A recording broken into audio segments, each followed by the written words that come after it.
Random things that still exist in New York City. If you've ever been to Magnolia Bakery in Midtown, you'll notice it seems out of place being in the shadows of some of the most iconic buildings in New York City, like Rockefeller Center. But this building tells the story of how the average Joe can beat out the rich. Back in the 1890s, 3 Irishmen opened up a pub here. It grew in popularity and even survived Prohibition. But when John D. Rockefeller wanted to construct Rockefeller Center, he started to buy out buildings in the area. But the owners of the pub weren't budging.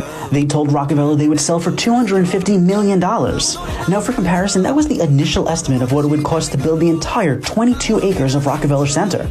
Rockefeller refused the deal, the owner stayed, and the building has been here ever since then. It's like a little English country village in the heart of Manhattan. Pamder Walk is a series of townhouses creating this charming complex. Built in 1921, this gated community now shadowed by high-rises. Pamder Walk was inspired by a Broadway show back in 1910, the row houses even resembling what the stage looked like. And what you see now is pretty much what it looked like when it first opened up in 1921. It was designated a landmark back in 1983. The Landmark Preservation Commission called it a carefully planned, secluded enclave apart from the bustling Upper West Side, with a sense of place and lasting appeal. Macy's in Herald Square is known for a lot of things. There's a Thanksgiving Day parade, the Miracle on 34th Street, and being named the world's biggest department store. But a piece of history can be found here.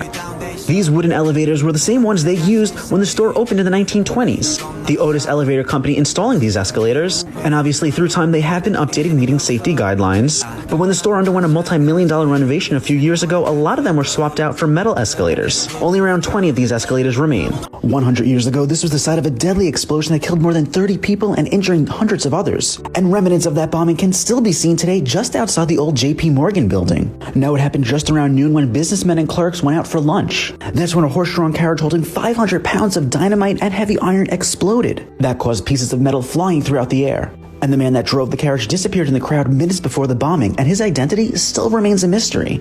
Police eventually deemed it a terrorist attack targeting capitalism, but they closed the case in 1940 with no arrest. So St. Patrick's Old Cathedral has been around for more than 200 years, and it's home to one of the very few catacombs you can still visit right here in New York City. So let's take a trip underground. Now, there are multiple ways to get down to the burial sites. One of them is right over here. The glass I'm standing on reveals a staircase that takes you down to the catacombs.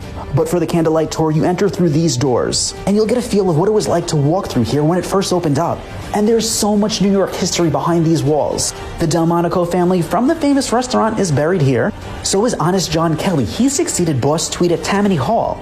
And you also get to go inside the Eckerd family vault. Castle Williams is located on Governor's Island, and it was built in the early 1800s. It was part of a system of forts designed to protect the city from naval attacks after the Revolutionary War and from the War of 1812.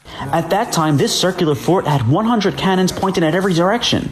During the Civil War, this was a Union jail and barracks before being converted to a full military prison. It stayed in operation until 1965, and it's now a historical site.